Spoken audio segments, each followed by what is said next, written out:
வணக்கங்க. இன்னைக்கு நம்ம பார்க்கக்கூடிய முத்ராஸ் நாகமுத்ரா. இந்த முத்ராஸ் எப்படி பண்ணணும்னு கேட்டீங்கன்னா, உங்களோட வலது கை மேல இடது கையை வச்சிடணும்.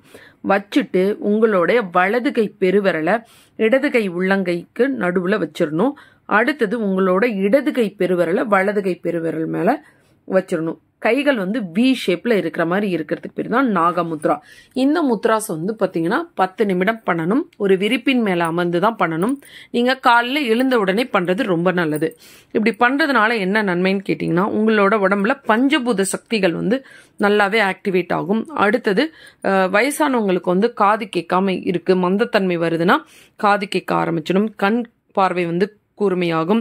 நீங்க ஏதாவது ஒரு காரியம் நடக்கணும் அப்படின்னு நினைச்சிட்டு போனீங்கன்னா, இந்த முத்ரா செஞ்சுட்டு போனீங்கன்னா நினைத்த காரியம் நடக்கும். உங்களோட மைண்ட் காமா இருக்கும். உங்க ஸ்ட்ரெஸ்ல இருந்து ரிலீவ் ஆயிடலாம். உங்களோட பிசிக்கல் ரொம்பவே ஸ்ட்ரென்தன் ஆகும். உங்களோட நெகட்டிவ் தாட்ஸ் படிப்படியா குறைய ஆரம்பிச்சிடும். இந்த பதிவு பிடிச்சிருந்ததுன்னா லைக் பண்ணுங்க, ஷேர் பண்ணுங்க, சப்ஸ்கிரைப் பண்ணுங்க. தேங்க்யூ.